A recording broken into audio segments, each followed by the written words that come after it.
in my last video, I touched on the concept of God as 0 point, the void, right? So the void is this ultimate stillness. It is the foundation for all of existence. It's where everything and nothing coexists. So when we think of God's awakening, it's really like this self-recognition. The birds are singing to us. They're like, yes, God's awakening. God's awakening was this self-recognition. It was a moment when the void becomes aware of itself, right? It's this first spark of light, the first movement from stillness into action, from the unmanifested into creation. So where the unmanifested potential of God turned into creation. This awareness is what we oftentimes call and refer to as the I am.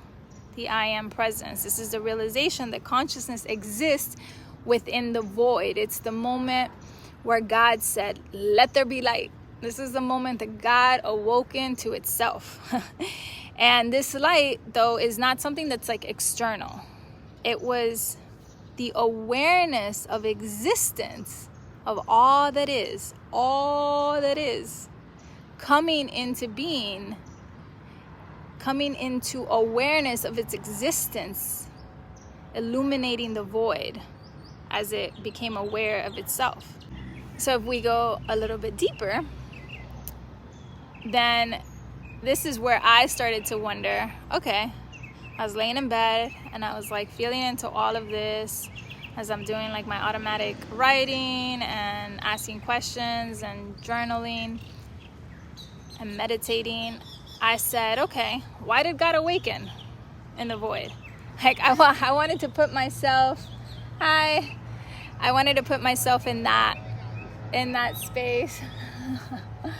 I wanted to put myself in that space where it's like I just laid there in bed and I was like, all right, if I'm all that is, that ever existed, all there is the void, where all potential, unmanifested potential exists, and there's just this void of stillness.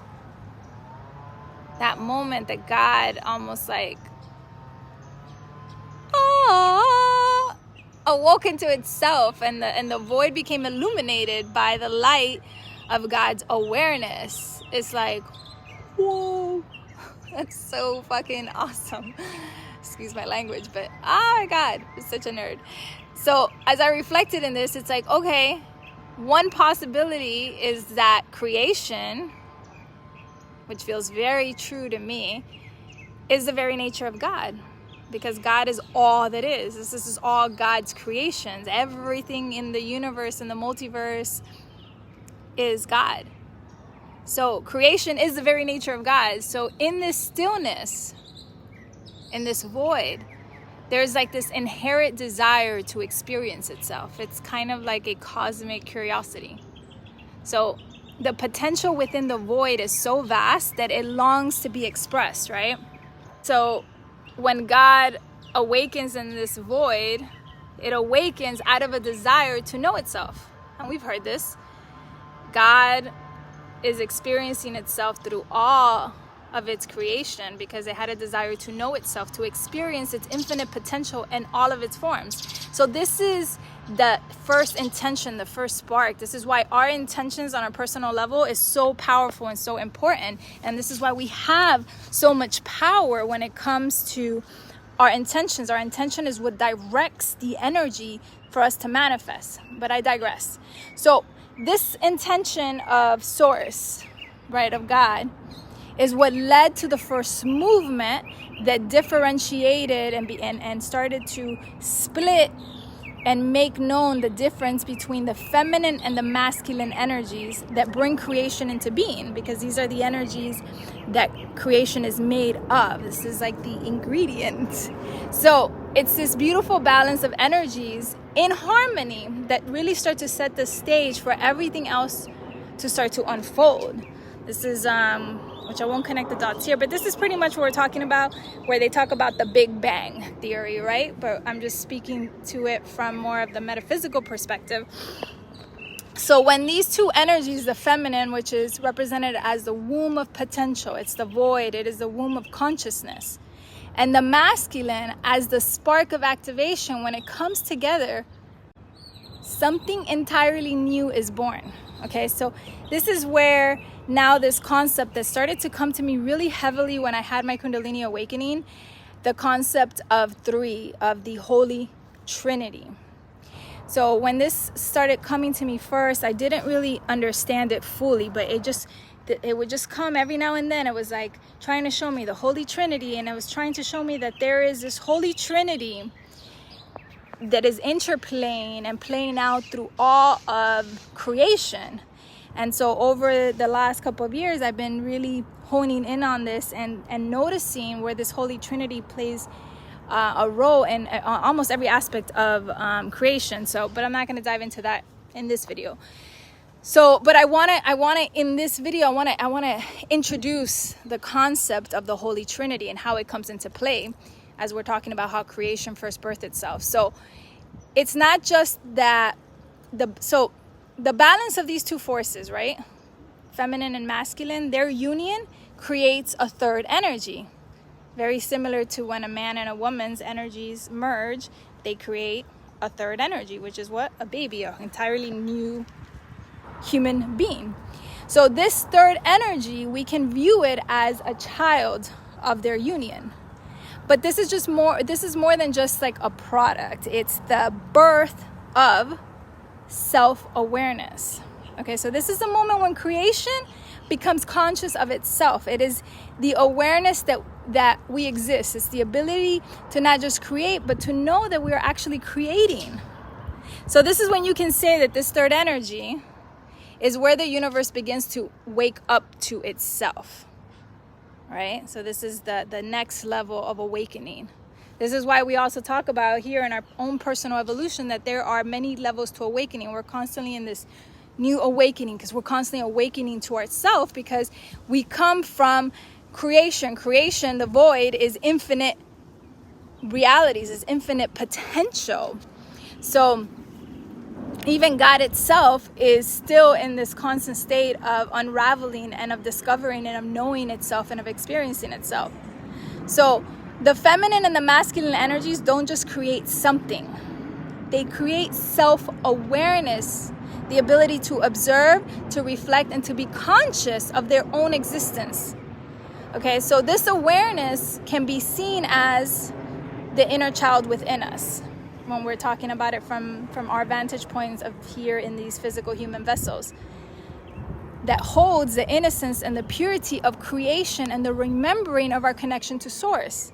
This is why I always say that children are the closest expression to pure God consciousness in this human experience. And this is why there's been such an attack on the children and on the family unit in this reality through the false matrix overlay template, which I'm not going to go into in this video.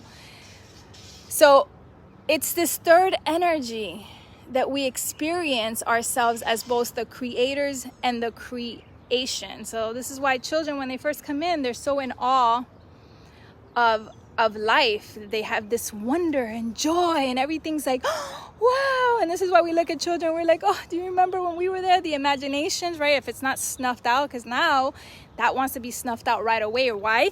Because children are that self-awareness. They are the connection to God. It's what allows us to experience ourselves as both the creators and creation. So that's why the children, before they're programmed, they really, if you don't tell them that they can't do something, they're living in this void of potentiality. So unless they are programmed, unless they are told of what is possible or not possible, the world is really a child's oyster if we lived in that kind of world that provided that framework. But I digress.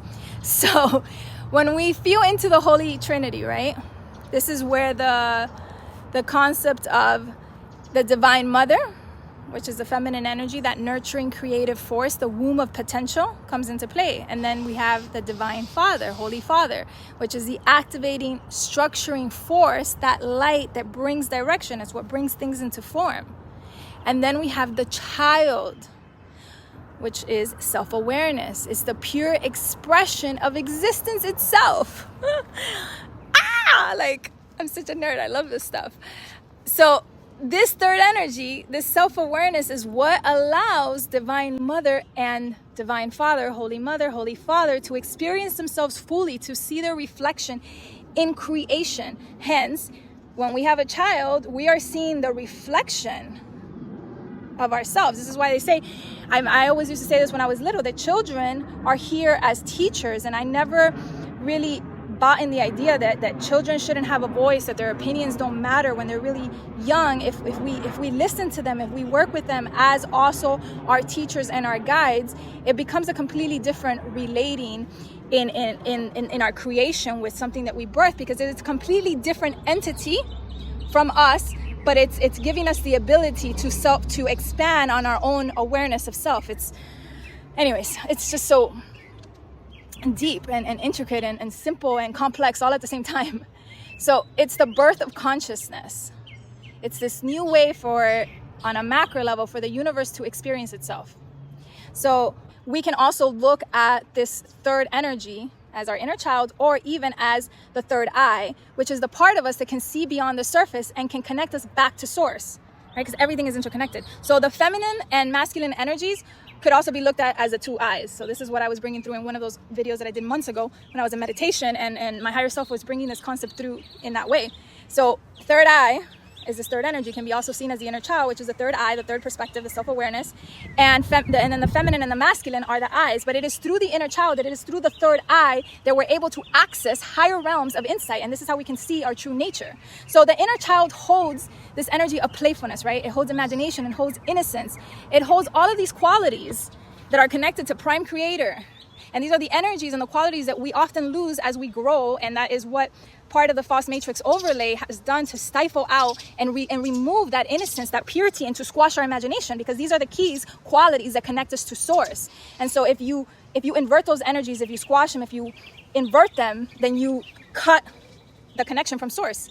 And hence why the children are so important in this reality, and hence why there is such a agenda to perverse, to invert this energy of purity, of innocence, and to break down the Holy Trinity, the structure of the family unit. Okay, so again, I digress.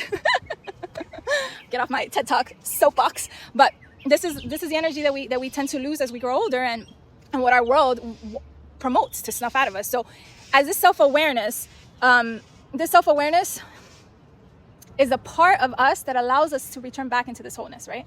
So hence again why they want to sever that connection, because it is through that connection. This is why the inner child is so important, because the inner child is the key to restoring our state of wholeness. So when we start to evolve, as each of us go on this journey of reintegration, this is what we're doing. We're needing to reintegrate these energies. When we talk about now in the ascension journey, that we're needing to come into union, into sacred union. This is what we're meaning. We need to come into sacred union with all of these energies within us. But these are the three primary energies. And within those three primary energies is a whole other world of influx of different micro and very subtle different energies.